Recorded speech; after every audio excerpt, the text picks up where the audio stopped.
Welcome to SmokeGuard's AIA Continuing Education series. Today's AIA course is titled Passive Smoke Protection for Elevator Hoistways. This course has been approved for one learning unit for health, safety, and welfare with the American Institute of Architects. SmokeGuard is part of the Engineered Building Solutions Group, a segment of CSW Industrials. The EBS group unites Balco, Metacock, SmokeGuard, and Greco. These four leading brands provide innovative, safety-focused solutions for architects, building owners, engineers, and contractors with a shared commitment to life safety by design. SmokeGuard offers flexible, visually appealing fire and smoke protection systems designed to cover everything from small openings to large atrium spaces. SmokeGuard offers a full line of elevator smoke containment systems, including vertical, horizontal, and perimeter fire and smoke curtains, as well as shutter and static curtain solutions. SmokeGuard is a registered provider with the American Institute of Architects CES program. This course is approved and in compliance with AIA. This program is not intended to promote any specific construction material or method of use. At the completion of this video course, you will need to take our 10-question test and get 70% correct to receive your AIA Certificate of Completion. You will receive your certificate via email. If you are an AIA member and you provided your member number, we will report your course completion to AIA for credit. Please allow for up to 10 business days to report credit to AIA. This presentation is copyrighted by SmokeGuard. Any reproduction, distribution, display, or use is prohibited without written permission. In this course, you'll learn how fire and smoke behave inside buildings, how building codes address smoke migration and its impact on safe evacuation, the different products and methods used to control smoke migration, and the design options that help meet code requirements for effective egress planning. This presentation was pre-recorded by David Bauer. David is the Architectural Director for SmokeGuard. With that, let's turn it over to David. Part of the ingredients to understand on the front end is we need to talk about different types of walls, first of all. And it's not so much that the walls are that critical, it's that the openings in the walls are critical. You can take a 1-hour fire partition and a 1-hour fire barrier, and you can construct them exactly the same way, and you pull out the same UL assembly out of the UL book. For you old guys like me, the orange UL books, now it's online, but it's exactly the same wall construction. But the openings in that wall will be different. So that's where the magic comes in. The requirements in the IBC are different. So these are what the openings do. Firewalls and fire barriers, which are only fire rated and are not smoke rated, are limited to 25% of the overall wall being opening. So 80-foot wall, you get 20 feet of total openings in terms of width. For the rest of them, fire partitions, smoke barriers, and smoke partitions, there's no limitation. So you can do whatever you want. You can have that same 80-foot wall that's a smoke barrier. You can have 79 feet of opening in that if you choose to do so. This is kind of a big deal when you get into some occupancy types like hospitals and some vertical openings. Large openings are extremely valuable. So let's talk about this for a second. This is something that we, in all honesty, used to misstate. Multiple use fire assemblies. What used to be characterized by this is we used to say, well, if you have a series of requirements landing on one building element, a lot of the rhetoric used to be, well, the more restrictive governs. That is not true. Both govern. So you can't look at an example like this and say that you have a corridor, which is defined by the walls in blue, and you have a shaft, in this case, defined by the walls in red. And that overlap area that's shown dashed in is now no longer should we be saying that the more restrictive governs, because you might argue that's the 2-hour rated wall. In reality, both requirements govern equally. So that section of wall in that dashed line has to accommodate both the requirements for the blue in the corridor and the requirements for the red in the shaft. Both have to comply. So that section of wall, even though the corridor is only required to be smoke rated, will have to be smoke rated. And even though the shaft is only required to be fire rated, that section of wall has to be 2-hour fire rated as well. So that portion is 2-hour fire rated and smoke rated. Again, the wall is much more benign and easier to handle than the openings in the wall. Then we start getting into some complexities because of the limitation requirements in walls. Well, why are we even talking about smoke protection at the elevator? I mean, the elevators, they do their elevator thing every day, all the time. Why do we worry about this? Well, if you notice in elevators, you're going to see this every time you go up and down. You see the floors going by. If you're in a hotel and you're on the eighth floor getting ready to go downstairs in the morning, you're going to smell breakfast coming up through the elevator shaft. Elevator shafts, elevator doors, elevators in general, not designed to be smoke tight or airtight. And part of the function of the elevator is that they basically create a piston moving up and down. So if you stand there, put your hand in front of that elevator shaft, you're going to feel air coming out as the elevator cab approaches you, and you'll feel air moving in as the elevator cab goes past you. And that is exactly the way it's supposed to work. But in certain cases, we're required to have smoke protection. So what is smoke protection? You may see this enigmatic designation, UL 1784. Again, in the banner on top of this, it's underlined, so it's hyperlinked. So if you click on that, it'll take you to the standard. UL 1784 are these different components. Basically, it's testing airflow through a device. Now, the building code is going to tell you what your maximum is. So the allowable leakage, 3 cubic feet per minute per square foot of opening at 0.1 inches of water column, which is the engineering designation. That is actually from the building code. So the combination of how you test is in UL 1784, and the thresholds to which you are permitted to leak is in the IBC. Notice that very last line, artificial bottom seal. Well, if when you scratch your head thinking about what does that mean, if the visualization pops into your head of a roll of duct tape being an artificial bottom seal, so you can tape the underside of a system before testing it, that's exactly what they do in the test labs. So UL does it, FM does it, Intertech does it, everybody does it, and it's very, very normal and very acceptable. The reason they do that is because under typical situations, smoke is going to come from above. In the case of an elevator, it can come from below. So the threshold is critical when you're talking about elevators, and all systems in association with protecting against smoke movement through an elevator door at that elevator door are required to be tested without an artificial bottom seal. It's a critical distinction, and you can't tell by looking at a door label because they either say smoke or non-smoke, the little S in a square. It's either going to say that or not. You have to do your homework and know what the system is. So one of the things that brought this about was the 1980 MGM Grand fire. We're getting fewer and fewer people out there that remember this, but this was a very significant fire. It killed 85 people. And if you look at where people were killed, if you look at fire fatalities, there were only 4. And they were all on the ground floor. I mean, that's bad. You don't want 4 people to die in a fire. But at this point, if this was all you knew, you would think, well, it could have been worse. Well, it was worse, and that was because of smoke, not fire. So it killed an additional 14 people on the ground floor, and then a whole lot of people on the top floor died from smoke inhalation. But very few people down below 16 or 17 were killed from smoke inhalation down to the first floor. And that's because it basically flooded the building inversely. Smoke flowed through penetrations, unprotected shafts, which we don't do now, through penetrations, through other holes in the building, basically, and permeated up to the top floor, began to fill the building from the top down. Smoke is hot, it rises, even in Las Vegas. So that has triggered more than anything else our concern about smoke movement in elevators and stairs and everything else too, for that matter, but elevators is what we're looking at here. So have you ever asked yourself why this sign is in front of the elevators? Or in the elevators for that matter, but always ubiquitously outside the elevator. If you were thinking that, well, that's because when the building goes into alarm, the elevator's not available and they don't want you standing out there waiting. Well, that's not true.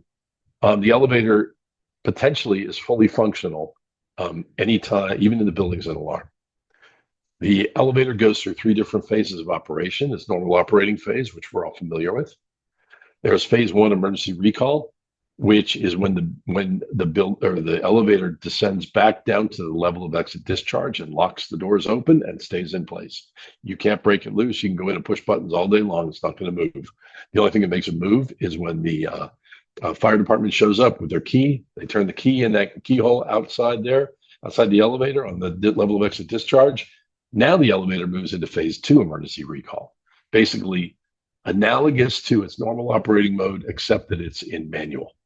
So the firefighters can go to whatever floor they choose to. The doors open in manual mode. It's a firefighter safety issue. The question is, what triggers the change from one phase to another? Now, you know, from phase 1 to phase 2 emergency recall, it's the key. But what takes an elevator from normal operating mode into phase 1 emergency recall? Well, if you said to yourself, of course, that it's the building alarm, you'd be incorrect.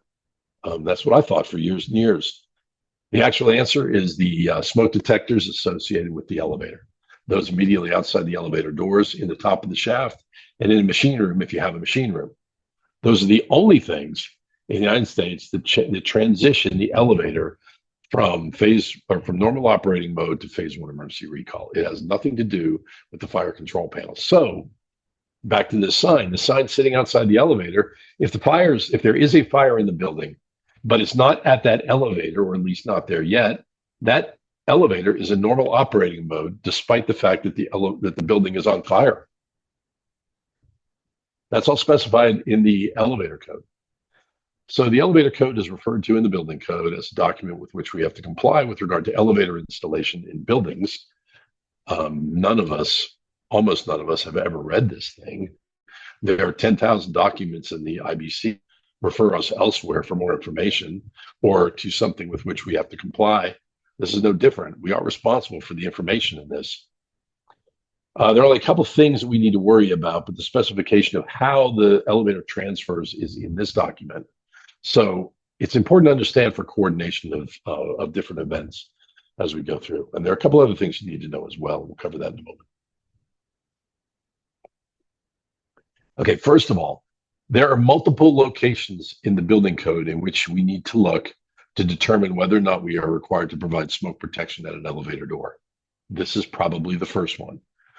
If you look at this section, if you have a building that is high-rise and the elevator connects 75 feet or greater from the lowest floor to the highest floor, then you have a condition in which, regardless of the occupancy type, you have to provide smoke protection at that elevator door. Or alternatively, if the building is greater than 3 stories and it fits in any one of those 3 occupancy groups, then you have to provide smoke protection at the elevator as well. So either of those 2 broad situations, you need to react in some way. Now, there are exceptions to that. And this is a really important distinction. Those exceptions apply to those requirements in that same section. This is not a universal exception. So, for example, smoke protection not required at the level of exit discharge is not a card you put in your pocket like your get out of jail free card and use whenever you want to. That exception applies only to those requirements because it's in this section. So I say that because there are other requirements in the code that trigger smoke protection at the elevator requirements that have nothing to do with this section. For example, you could have a 2-story hospital. It's an I2 occupancy. And there might be other requirements, and I will tell you right now there are, that require smoke protection at the elevator. And that exception at the level of exit discharge has no application whatsoever in that, because we're not applying this section. Because in that case, it's 2 stories, which is less than greater than 3. So one of the options is elevator lobbies. The code used to say that the option was elevator lobbies and that there are alternatives to that. The code no longer says that, and not for several generations has it said that. Now it says you have a multiplicity of options. Option 1, I skipped right over. That is for unsprinklered buildings, and we're going to kind of ignore that for the time being. That's a rarity, and you basically have to read the entire building code if you're doing an unsprinklered building. There are all types of exceptions for sprinklered buildings, and that's just the way the code's written, even though today virtually everything we design is sprinkled. So sprinkler or smoke rated elevator lobbies in a sprinklered building, you have to bound the space. The elevator lobby that you have has to be constructed with smoke partitions. Now notice on the lower left hand corner I've got that little graphic down there. You're going to see that pop up over and over again. The purpose of that is just to remind us what type of wall we're talking about. Now remember the walls? The walls, they tell us what the opening types are permitted to be. This is a very simple one because it's really only required to be smoke rated. Now in this case, if you build a lobby, it has to be tested to UL 1784. There is no requirement at the lobby door for that smoke rated system to be tested without an artificial bottom seal. So that only applies immediately in front of the elevator, something we're going to see in just a moment. You can do a lobby like this.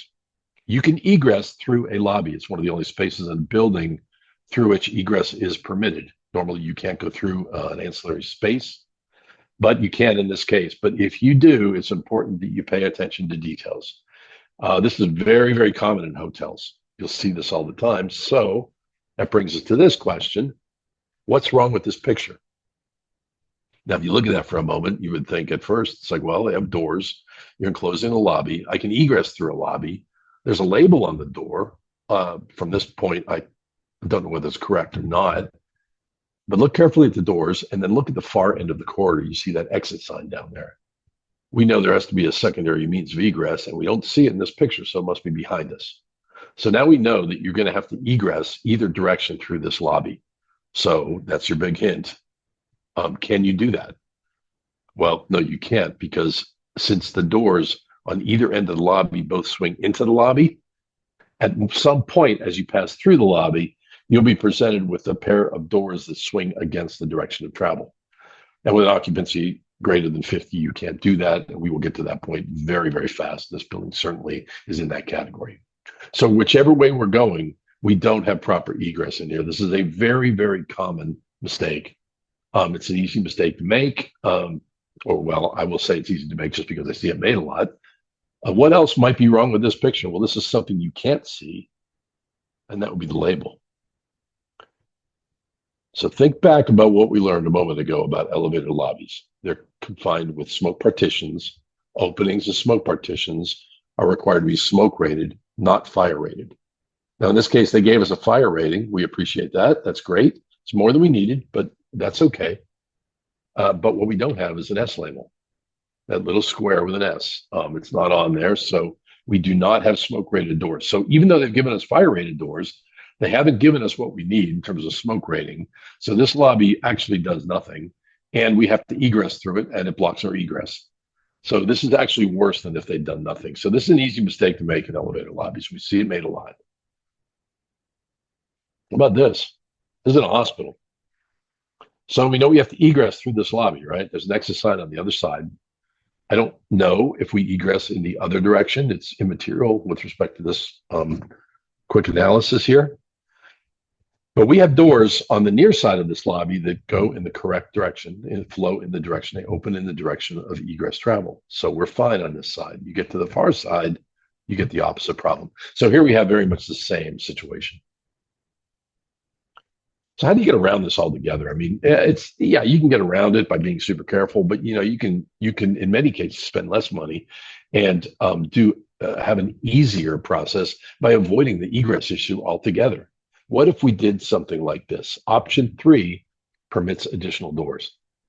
So if you visualize a side hinge door in front of an elevator, as horrific as that might strike you as being, this is what you end up with, and it is horrific in many cases. So what do we need to do here?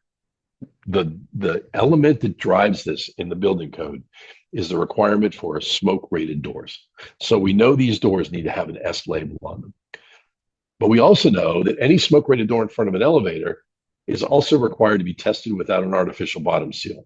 I'll tell you right now, I am not aware, nor have I ever seen, nor have I ever spoken to anybody that has ever seen a slab door that is tested to UL 1784 without an artificial bottom seal. These are all tested with an artificial bottom seal. There are only a couple systems, integrated hardware doors can do it, and some other systems can, which I'll show you in a moment. But these cannot. So that's probably a violation right there. We do see a lot of instances in which a system is applied or is provided to solve a problem. It doesn't solve the problem. And additionally, it creates other problems by doing so. And this is one of those. So this would have to be on a closer. It appears if you look at the left door on the upper left-hand corner, it looks like it's got the lugs for a plate on the other side of it, which is connected to the magnet. So that probably is fine. But one of the requirements in the elevator code, remember that, is that you have to provide visibility through any door in front of the elevator. So this doesn't have visibility through it unless you have X-ray vision. And so this would not comply in that regard either. So we've created a lot of problems by taking the easy way here. This would comply if that were an integrated hardware door or a different type of door, a coiling system or a rolling magnetic system that we'll talk about in a moment. In front of this door would be fine if they have visibility and if they are tested without an artificial bottom seal. This complies with neither of those. Here's another one. You see this periodically. Just scratch your head for a moment, look at this image and think, what's wrong with this picture? Seems to have all the elements except visibility. Oh, wait, it probably isn't tested with that artificial bottom seal. But let's give them the benefit of the doubt and assume that was all there. Pretend there's a window in that half-light door or something. This is not as crazy as you think. If you walk around the world, look around, and you'll see this done. So it has a closer. That's great. But connecting it actually helps it function better. So this will actually, once again, do nothing. How about door labels? Now I'm showing this door label on top of a door. Did you know that you can put the door label on top of a door? I did not know that until a couple of years ago, and a fire protection engineer friend of mine told me about that. And the next door that I saw without a label on the spine, I actually checked, and sure enough, there it was on top. One of the ways I learned this was my father was in a senior living facility, and I would go to his unit, and I was annoyed perpetually that it was an unrated door separating his unit from the corridor. It's required to be 20-minute fire rated, and it has to have an S label. And he had neither of those. And after I learned that the label can be on top of the door, I checked the top of his door, and sure enough, that's where the label was. I felt it along the top, felt the two bolts, the little plaque up there. I thought, oh my goodness, it's been there the whole time, and I didn't even know it. I practiced architecture since last century, and I still didn't know it. So I took out my camera, as we all do, and I held it up there, and I took this picture. Well, just so happens that this is the only door that a painter has ever painted the top of. That's one thing, but it invalidates the listing to paint over the label. So we're back to having an unlisted door. Even though the label technically was there, it's not valid. Elevator shaft pressurization is another option that you have. This is option number 4. You cannot do this in hospitals in California and Texas for 2 different reasons, each unique to those states. But you can do that in other occupancy types in those states, and you can do it elsewhere in the country. Is this a good idea? Well, let me ask the question this way. Have you ever looked into an elevator shaft, and we're all construction people, and we looked into elevator shafts, and seen a pristine, lovely, clean elevator pit down at the bottom? What it usually looks like is it's full of junk. There's scraps in there. Usually the sump pit is half full. It's nasty, it's gross, and it's a place that's never cleaned. So a year, 2 years, 5 years, 10 years of accumulation of dust is settled on the floor. So it's when that pressurization system activates, it aerosolizes all that stuff in there and pushes it through the doors. Is this a problem? Well, if it's a hospital, it's a problem on multiple levels, even though only 2 states prohibit it. There's bad stuff in that stuff on the bottom of the elevator. For any one of these are the 4 primary pathogens that risk management specialists and infection control nurses look for, at least in hospitals, but not to dwell on hospitals overly because we're talking about every occupancy type. But I don't want to get to, if tuberculosis is something they're taking precautions in hospitals for me not to get, that doesn't mean I want to get it in a residential occupancy. The same thing is in there. So these are things that can be propagated through elevator shaft pressurization. Of course, we have other issues too. In a hospital, once again, if you pressurize the shaft, you've increased the pressure in the corridor. The differential between the corridor and a positive pressure room, if you do hospital work, is diminished, inherently diminished. To what degree? Depends on the configuration of the building. And I'm not capable of calculating that anyway, but you might ask your mechanical engineer. If you pressurize the hallway, you've lessened the pressure differential to the positive pressure room. Now, this is all great. So these are all problems, but if you avoid hospitals, you don't do that. Well, maybe it's not an issue in my building. So there is project after project after project after project where these systems have failed because they have to be tested within a very narrow window of acceptance criteria, and the elevator doors have to be demonstrated to open and close easily. And the test is done with the level of discharge doors wide open. So we see a lot of failures on these for a variety of reasons. If you notice these 4 projects, 2 of them are underlined, the titles of them. You can click on those and you can go see the reasons why these failed. Smoke protective curtain assemblies. This has been newly added as its own distinct option in the 2024 building code. This used to be under the heading of additional doors. So this has been permitted for decades, but now it has moved to its own section just because it's so pervasive and so common. So it can take a couple of different forms. We're going to show you the 2 different forms that it can take.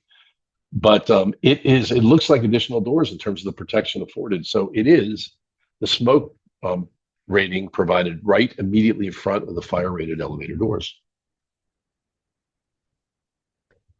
This is probably the most common solution. It is certainly the oldest solution. And ironically, this solution is really in the same form that it was in 30 plus years ago when it was born, when it was first devised. That's because it just works. It's simple. It provides visibility. It provides egress out of the elevator because the magnus release was less than 15 pounds of pressure. So it's a very simple device, and but look at all the space it takes. Oh wait, it doesn't take any space. So that's not a problem either. What we've really done using either additional doors or smoke protective curtain assemblies is we've created a lobby with no lobby space. Here's an example of these installed. This is what's so nice about them. If you look at the ceiling, you can figure out where they are, but if you look at the walls, there's no sign of it on the walls at all. Now, admittedly, this is a terrible picture, but what makes it terrible also makes it useful for us in analyzing this other type of smoke protective curtain assembly. This is used to be called a captured track system. These used to be very restrictive, marginally compliant, if compliant systems. They're much better today. We don't see the violations that we used to see in the past, but they are inherently inside a track. So when it deploys, it stays inside a track. So unlike the magnetic gasketing systems, you can't simply push through it. You have to lift it, or there has to be a device or a mechanism within the curtain through which you might pass to egress. Either of those are acceptable, but they have to actually work. So let me show you an example of one.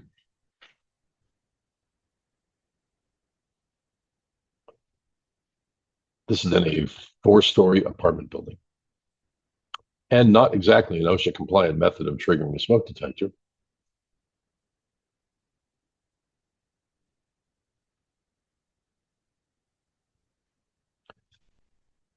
This is what we used to have with the track-based system. This is an older system, but these are the problems we used to have with them.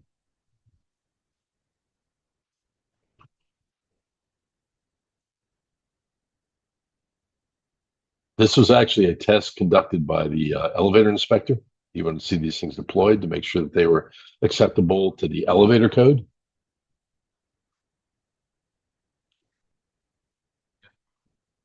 So that was an interesting little exercise. Now we're going to look at, I mentioned exit mechanisms in these systems that come down within the track. This is one that you used to see pretty frequently. I haven't seen one of these in years. We sometimes call it the elephant giving birth, but it's a system that technically it works if somebody is knowledgeable and capable of getting through it. But if somebody is in any way in a panic situation or in a wheelchair or elderly, I can't imagine them getting through this system. Fortunately, we don't see this anymore in a general sense, or I haven't seen one in years. What about a system like this? This is clever because if you look at that slot on the far side of the elevator, you're going to see that there is one curtain that covers 2 elevators. Well, it's a more expensive curtain, but not twice as expensive. This, on the surface, looks like a pretty damn good solution. Well, it's clever. It takes advantage of the space. It enhances, simplifies the system, and it kills 2 birds with 1 stone, or 2 elevators with 1 curtain, except for a couple things. Notice the lights. Okay. Think about where that curtain deploys and look at where the egress switch is. So you have to be able to get out through these curtains. So in this case, they put a switch on the wall immediately to the right of the far elevator. Now, when the curtain comes down, you end up with something like this. So remember where the lights were on the outside of this curtain? How bright do you think it is inside that curtain? And do you think you can actually find that switch? Maybe you get lucky and maybe you don't. But there's a pretty narrow slot over there that you can maneuver around inside there. So this is, generally speaking, a really bad idea. Be very cautious if you see an opportunity to do something like this. There are more problems too. If there's a fire, what happens when the fire department shows up? That's their key switch. Now, we know firefighters can get through virtually anything, and they can. But do you really want to slow them down? So is this a successful solution? Does it provide for a smoke rating? Is it tested with that artificial bottom seal? Let's say that it is. Is it still a successful solution? I'd argue no, because it causes so many problems that are outside of just the solution for smoke. Okay, fire service access elevator lobbies. Now, this does not apply to every building. It does apply to buildings with occupied levels greater than 120 feet above the lowest level of fire department vehicular access. So this is in section 307.6. Again, if you click on that hyperlinked line in the banner, that will take you to the section in the IBC. There are a couple things you have to, and you can read this as well as I can. However, the one to really pay attention to is the 45-minute UL 10C and UL 1784 tested without an artificial bottom seal requirement. That 45-minute is an opening in a smoke barrier, which is what's required to construct that elevator lobby. An opening in a smoke barrier normally is only 20 minutes. In this case, it's 45 minutes. So be cautious. Just because it's a smoke barrier, you have an exception here that requires an elevated level of protection for the door opening. It also requires smoke rating, and it requires testing without an artificial bottom seal. So let's look at a diagram showing what that might look like. The red area is at least 150 square feet. There is no dimension less than 8 feet. And what we have in the stairwell are very normal openings. What we have in the blue area is a unique opening that is the only application of this that I know of in the code. But you have to have direct access into the stair from the elevator lobby. What you see sometimes is you will see that passing through a vestibule. Generally speaking, that's accepted. But you have to have access for anybody in that elevator lobby to get into that stair. Additionally, they have to have access from the corridor. Why is that? Well, because if you look at the exit signs, and actually my exit signs are pointing the wrong way, but apart from that, if you look at the means of egress for the building occupants, it will be directly down the hallway, directly accessing the stair. Great. And if they're in the elevator, they can directly access the stair again. And if they're in the lobby, they can directly access the stair. So from any location, they're provided with an egress path. What about the firefighters? They come in a little bit later, hopefully. They will use that lobby as they see fit. They will access the stair directly without entering into the hallway. So they'll remain within fire-rated protection, access the standpipe, and then fight the fire a floor above, sometimes 2 floors above. They will never, what's important to notice is that, what's important to notice is that nobody is using that doorway directly from the elevator lobby into the hallway. That 45-minute smoke-rated door tested without an artificial bottom seal, that stays closed during the entire fire event. Now, the firefighters are going to use this lobby for med station. They will establish a command post in there. They stack their O2 bottles in there for fighting the fire, and they will always fight the fire directly from the stairwell, never from the lobby. And this is pretty universal amongst every fire department. So they are never going to have, need, or want access directly into that hallway. We talked earlier about multiple use fire assemblies. Let's imagine a situation in which Chapter 30 does not apply. So a building that is not a high rise, or a building that is lower than 3 feet or 3 stories, or 3 stories or lower in those 3 particular occupancies of I1, I1 condition 2, I2, or I3. Let's say it complies with nothing in there and there's no bearing of Chapter 30 on our building. What do we have here? So this is table 1020.2. It used to be 1020.1 in earlier versions. It's changed slightly over the years. But basically, this tells you, depending upon what your occupancy type is, whether or not you are required to provide a 1-hour fire-rated corridor. Those corridors are required to be protected by fire partitions, which means, and then also openings in fire partitions are required to be 20-minute fire rated under UL10B or UL10C. And by the way, these UL10Bs and Cs, those are just different designations, test protocol analogous to UL1784, and then the code tells you how many hours it has to be. So it's kind of the same pairing of requirements. The code does not specifically say that it requires an S label. Code does say, though, that it is required to restrict the movement of smoke. Well, a screen door restricts the movement of smoke. Not much, but it does a little bit. If you talk to most code consultants, CBOs, fire protection engineers, almost to every one of them, the vast majority are going to say, put in an S label or smoke rated door. You know that restricts the movement of smoke. Other doors, you're kind of guessing at stuff. So for the purposes of liability, it's a wise move to put a UL 1784 rated door or an S labeled door there, although technically that's not what's required. But that's what you see virtually universally. So you can do something like this. This is providing protection for openings in the corridor. Now, we didn't even talk about elevators here. And we don't really care about elevators here. What we care about are openings in the fire partition. You have to protect those. Now, these openings here already have a 90-minute fire rating just because that is an elevator, but there's no smoke rating. So the fact that we have elevator doors tells us that we have more than 20-minute doors. We have 90-minute doors, but that we also have UL 1784 smoke rated doors.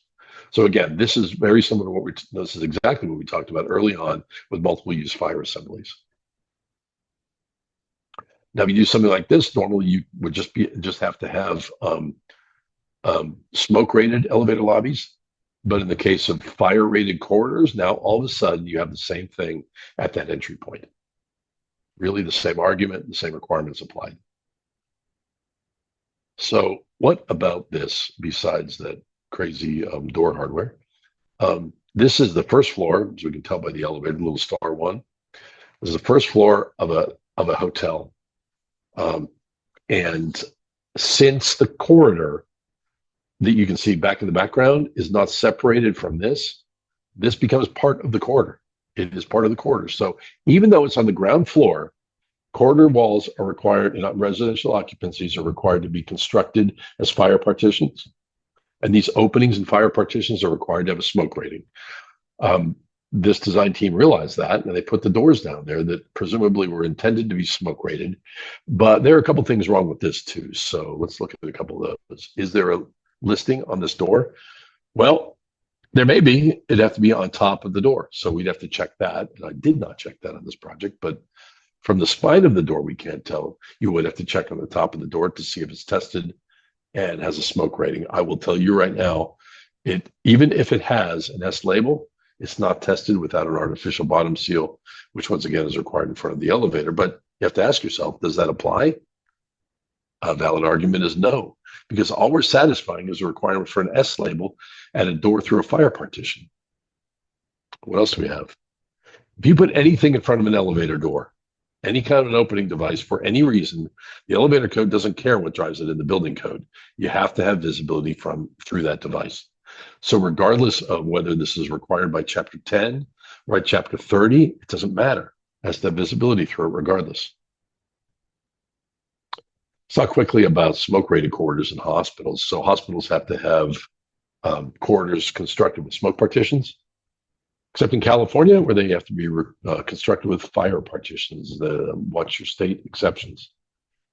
So how does this have any effect on what we're talking about in elevators? Well, years ago, I was in charge of this building. This is a 5-story hospital, out of the ground, brand new hospital. And I was doing my 90-hour weeks trying to get it out the door. And I read the chapter, what has now migrated into Chapter 30, but was an earlier iteration of that. The requirement was there for smoke protection at the elevator, but it had an exception for the level of exit discharge. Remember we talked about that exception? I took advantage of that exception. I provided lobbies on the top 4 floors, and I did nothing on the ground floor because there's an exception. Let me off the hook. I didn't have to do anything. So ask yourself the question, was I right or was I wrong? Well, fortunately, before it went out the door, I realized I was wrong. This is the level of exit discharge. And this is my afterthought protection device in front of this door. This does comply with code.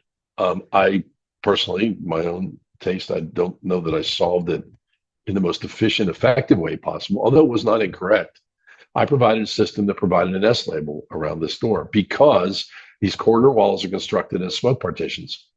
An opening in a smoke partition requires a device that restricts the movement of smoke. Well, that's one thing. Well, how about another thing? You have smoke compartments in hospitals as well. So that we're going to talk about now. So I did this as an afterthought at about 90% complete and was only marginally happy with the solution that I ended up with. So if you have any of these 4 occupancy types, and those links will take you to those 4 requirements in the IBC, any of these 4 occupancy types requires separation by smoke compartments. They have to be separated by smoke barriers. Now, if you remember back about the wall types, smoke barriers are required to be smoke and fire rated simultaneously. You can't have them connecting floors. So, oops, got ahead of myself. So you can't have them connecting floors. So what do we do in this case? Well, you can have a 2-story business occupancy, for example, that requires smoke protection of the elevator. Well, 2-story business occupancy is not required by Chapter 30 to do anything. It's not required by Chapter 10 to do anything. Why do we have to do this? Because you have smoke compartments in that, say it's an orthopedic surgery facility, it's 2 stories. It's a business occupancy. You still have to provide smoke compartments in that if you have 4 occupants that are incapable of self-evacuation. So this does not apply to every business occupancy, certainly, but you have to pay attention to what that business occupancy does. If it is an ambulatory care facility, then you have to be cautious and you do have to provide for smoke compartments. Others, such as take I1 condition 2. Say you're doing a memory care center. It's I1 condition 2. You would think just like it's only I1. Well, condition 2 imposes the requirements for smoke compartments. So if you have an I1 condition 1, you have no smoke compartments, it goes elevated to an I1 condition 2. Now you have to do that. So that is another reason why you might have to provide smoke protection in that case. Let's think about cost issues. We'll take a hotel as an example. It's a 5-story hotel. It is not a high-rise building, right? So there's nothing in Chapter 30 that requires smoke protection. There is something in Chapter 10 that requires smoke protection. As we talked about, you have corridors that are constructed with walls as fire barriers. Fire barriers are smoke and fire rated at the same time. So the architect understood this, and he started scratching his head saying, how do I provide smoke protection to this? And he came up with 2 different ways to do it. And this is his drawing, actually, showing those 2 ways to do it. Originally, on the left, that's what he did. A very conventional layout. We see this all the time, where you have a little side saddle lobby there, and you have doors into it, or out of it, as the case may be. And that lobby is smoke rated. That door into the lobby is a 20-minute S-label door separating out the corridor, just like all the other doors in that corridor. This works great. But what if you got rid of that lobby and changed the configuration? And what if that storage there was superfluous or just leftover space that he called storage? Well, now he picked up another unit. What is the value of that unit? It's just 1 unit. But in a floor plate that once had 29 units, now he's taken it up to 30 units. That might not sound like a whole lot, but that unit is virtually all profit. Remember, it doesn't change the building one bit. Doesn't make the roof bigger, doesn't make the slab bigger, doesn't make the exterior walls any longer. He has the exact same building envelope and building structure. He's just added another unit. So what does that do? So it depends on who you talk to, what the answer is going to be. But if you talk to the general contractor, he's going to say, okay, I get it. You know, the building and property doesn't change at all. But let's say we're adding 8 magnetic gasketing units here instead of the lobby. Well, this is what it's going to cost you. It's going to cost you another $50,000. Well, okay, I don't want to spend an extra $50,000. But what if there's an upside to it? I don't want to spend $10 million building this hotel to begin with. I'd rather it's $1 million. But sometimes you pay to get a gain. The building owner may look at this, and the architect, as agent for the building owner, should look at this as in a slightly different way. He's looking at this as being a revenue enhancing change. So since he's added that extra unit, he's added 4 additional units to the building. And these numbers here, there's a reference from these various websites. So these are actual numbers. And so this is what he can expect just in his first year. So he has paid for those magnetic gasketing systems in the first 4 months of operation of this hotel. And after that, that's all gravy. So let's take the same model, and apply it to a condominium. Now, condominium, you don't rent space, you sell space. This is a different methodology. I mean, it's not a mystery as to being that's how we do it. But I know this building very well. If you look at the far of those two white buildings, and you look on the 10th floor in that center portion, my mother is standing on that balcony right there, and she actually is in this photograph. So I can wander around there with my laser and actually measure things and get to know this building. I know what they paid for it. I know where everything is in these buildings. So I can really investigate these buildings pretty thoroughly. This is a floor plate of the north building. The south building is very similar, although there are 6 units per floor plate, slightly smaller. So what are they doing? Well, they're doing elevator lobbies. They have this interesting little node thing that they've got going down there at the unit entries, where it's a little bit offset, which is kind of nice. You're not just dumping into a hallway. You got those little octagonal spaces. In analyzing this, I didn't feel that I had the purview to alter those octagons. So I left them exactly how they were. And we changed the lobbies. If you look, see where the elevator lobbies are with the doors with the 180-degree hinges. So I'm going to shrink those elevator lobbies down and push the elevators forward. I couldn't get rid of them. So this is not a real efficient use of getting rid of elevator lobbies, but I did get rid of half of them. If I could get rid of all of them, maybe I'd double the savings that we might be able to analyze on this. But what are those savings? Well, if you assume that square footage that you pick up in those units is a proportionate increase to the sale price of the units, it's probably not 1-to-1, but it's probably very close to that. Once again, just like in the hotel example, we haven't changed the building structure at all. The roof is the same, the slab is the same, the structure, everything in the building is the same. We just have bigger units. If you're competing against your next door high rise, it's like, well, we've got 2,500 square foot units. You have 2,300 square foot units. So it's an advantage for sure. So if you pay for the magnetic gasketing system, now these are much bigger buildings. You need 104 of them. And at that install price right there, at say $6,000 a unit, all of a sudden, look what we're talking about. The contractor is doing backflips here saying, you have lost your mind. You want me to arbitrarily spend an extra $600,000+ for the exact same thing? Well, okay, that's his perspective. But again, you got to take the perspective of the building owner, which is where it really counts. That's the guy paying for the building. What does he get out of it? Well, if you crunch the numbers at the end of the day, picking up that extra square footage with bigger units at a proportionally higher sale price, he is pocketing $2 million, a little over $2 million, just because he spent $631,000, or back in this day, $518,000. So this is a significant increase. You spend a little more, but you gain a whole lot more. So these are some examples of cost effectiveness and how these come into play. Granted, these are mostly residential, but you get the same kind of a payback in other types of units as well.